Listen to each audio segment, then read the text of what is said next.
sur scène, moi, Bertrand Castelnerac, cofondateur, président de Littoral Énergie Partagée, navigateur en parallèle.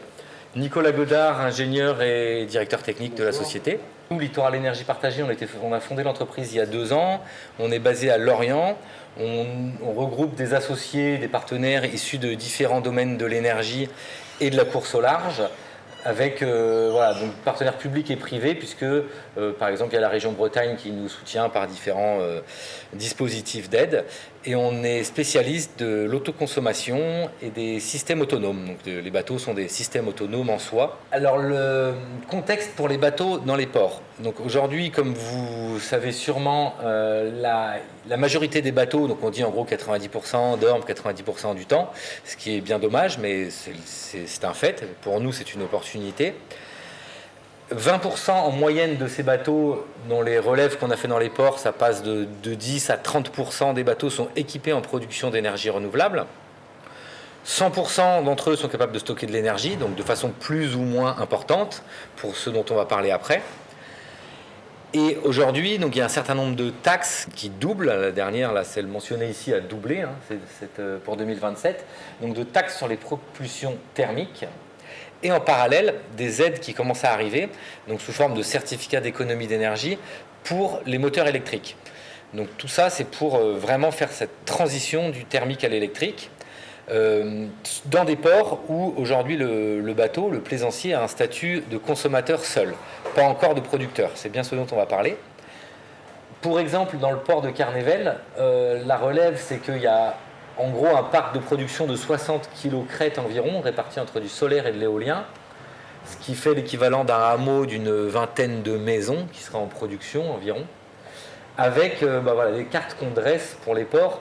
C'est un peu ça, c'est les capacités de production déjà présentes par ponton pour estimer le potentiel de production du port. Le contexte pour les ports, donc, c'est qu'ils sont de plus en plus dans cette transition de la facturation au réel, des consommations d'électricité comme d'eau, puisqu'aujourd'hui, dans la plupart des ports, on ouvre un robinet où on se branche et on ne sait pas trop qui s'est branché, qui a consommé.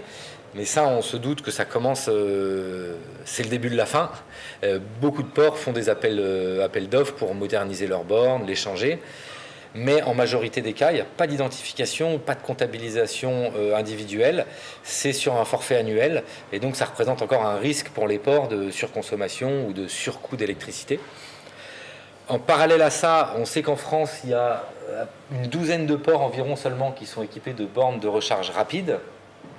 Et pour les ports, il y a également de nombreuses lois et directives qui poussent à cette transition énergétique. Donc eux aussi vont commencer à être taxés, imposés, avoir un certain nombre de contraintes sur l'utilisation du carburant fossile dans les ports.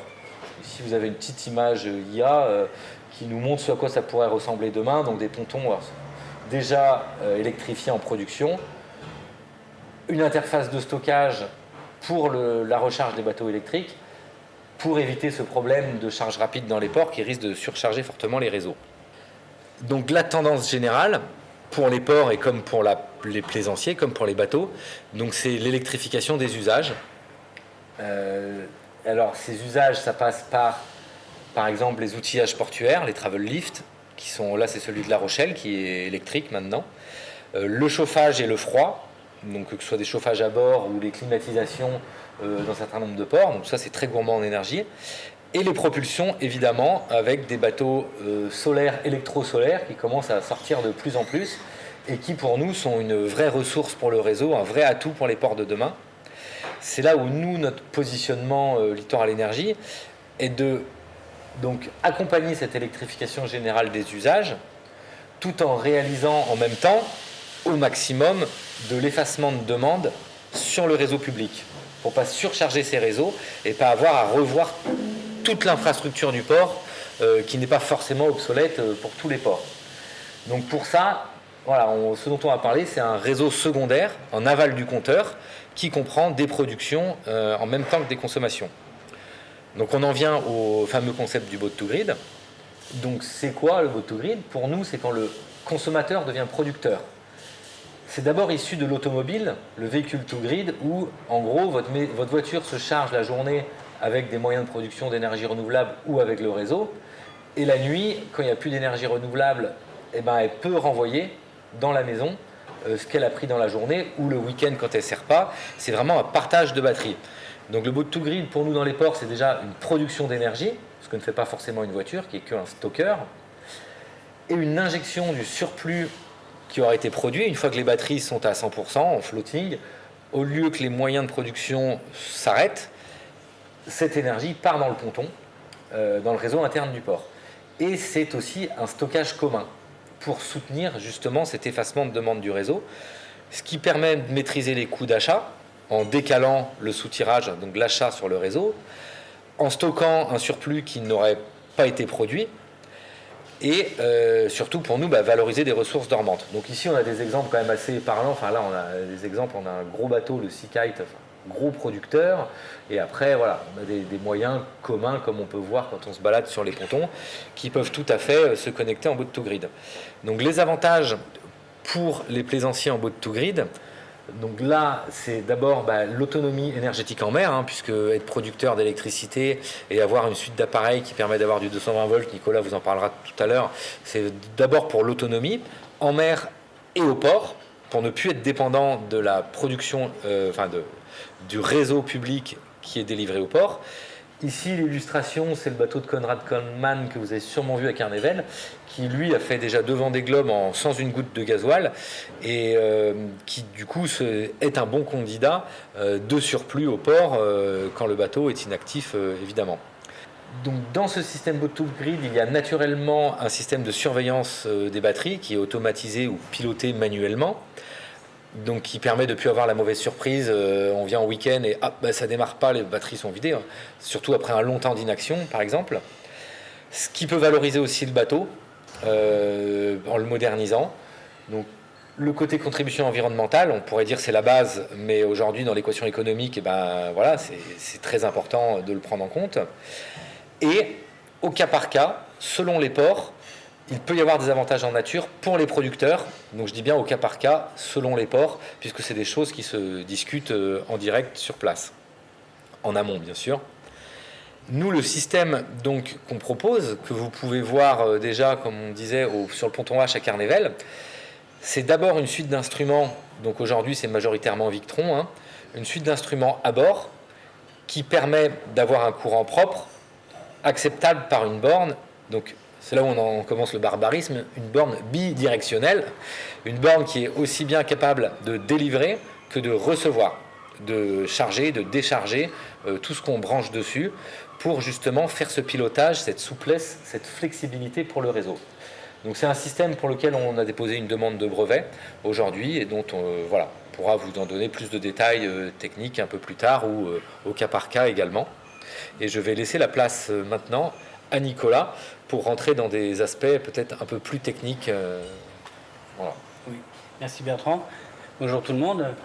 Donc là on a une application, donc c'est une copie d'écran de ce qu'on voit sur une installation équipée d'un kit producteur d'énergie.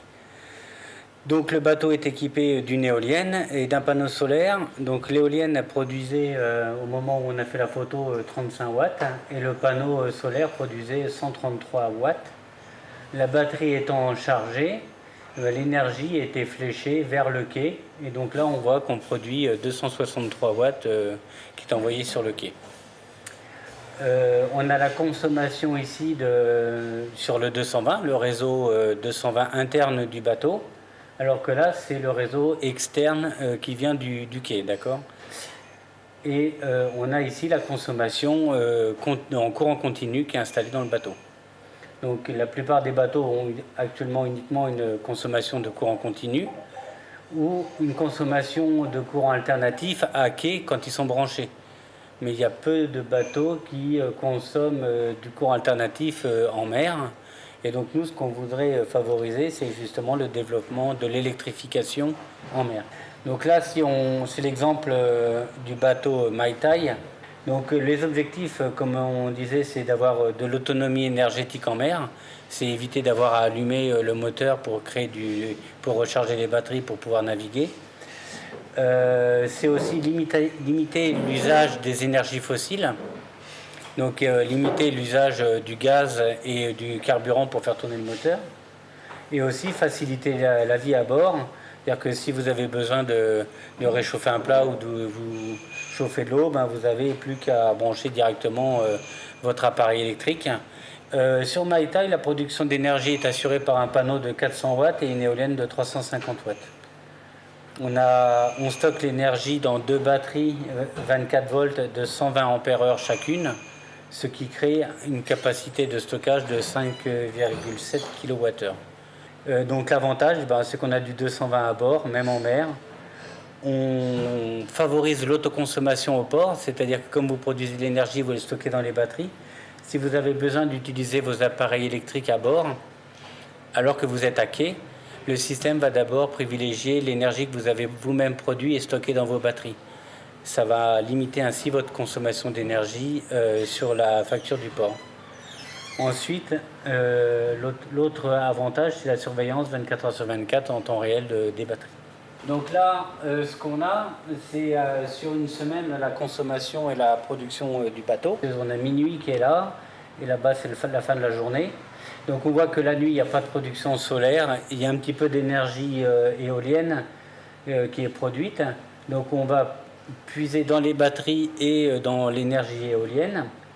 On a en rouge quelques appels du réseau. Et ensuite, à 7 h du matin, quand le soleil commence à se lever, on vient appuyer la consommation électrique des batteries avec la production solaire. Et quand la production solaire commence à être suffisante, on va soit l'injecter sur le réseau, soit recharger les batteries qu'on voit en vert. Et ensuite, en orange, ici, arrivé à midi, quand les batteries sont pleines, on va en orange renvoyer tout ce qu'on produit en plus sur le réseau. En bleu, on a aussi les batteries qui vont aller se décharger vers le réseau. Une fois que vous avez commencé à installer des moyens de production d'énergie et à avoir installé des appareils électriques à bord, l'objectif étant de décarboner, c'est-à-dire de supprimer complètement la consommation de carburant fossile, l'objectif étant de pousser vers la motorisation électrique. Donc on a sur le site de l'AFBE, l'Association française des bateaux électriques, énormément d'exemples d'applications pour ceux qui veulent se lancer dans l'électrification de la plaisance. Les avantages sont nombreux de passer à l'électrification. Donc dans le cadre d'une éco-navigation, de naviguer proprement, on va être silencieux, on va avoir un moteur plus fiable, une maintenance moins chère, on n'aura plus besoin d'aller acheter de bouteilles de gaz. On aura une énergie verte. On peut aussi utiliser un appui moteur à faible vitesse. Il ne consommera que 300 watts, ce qui est suffisant pour être réalimenté instantanément par les panneaux solaires. Et ces 300 watts en fait, consomment quasiment peu d'énergie par rapport à un moteur diesel qu'on ferait tourner à bas régime. Pour la sécurité, le moteur est en veille, il est toujours prêt à démarrer. Il n'y a pas le risque de se dire est-ce que mon moteur va démarrer. Moteur électrique, on met en route, ça y est, il démarre. On peut recharger donc ce que je disais, le dinghy, l'entretien est simple, il sert d'hydrogénérateur. Il y a une multitude de bornes pour se recharger, on n'a pas besoin d'aller à une station-service, on vient sur n'importe quelle borne dans un port et on peut se recharger. On limite les émissions de CO2, donc en gros, passer à l'électrique, ça n'a que des avantages. Parce que l'idée, c'est vraiment de faire des réponses individualisées. Parce que par exemple pour un bateau d'occasion, s'il n'y a aucun équipement à bord, donc si on parle que de la partie suite chaîne d'instruments qu'on vous présentait au préalable à bord, il y en a environ pour 3 000 € sans la pause. La borne, elle, c'est autre chose, c'est à la charge du port, dans le sens de comptabilisation au réel, voilà, cette transition que les ports sont en train de faire. Les bateaux neufs sont en général déjà quasiment équipés avec tout ce matériel. Souvent, ils peuvent avoir besoin d'un complément, ce soit une antenne de communication ou un BMS un peu plus évolué, à voir, mais les bateaux neufs ont en général la majorité du matériel. Donc, c'est une somme qui est relativement importante, mais pour lequel il y a des nombreux dispositifs aujourd'hui. Je parlais des C2E au début, donc c'est pour ça que ça s'étudie vraiment au cas par cas. De quoi a besoin le bateau, quelle est sa capacité de production annuelle et quels sont les dispositifs qui sont en face pour l'aider à faire cette transition. Merci.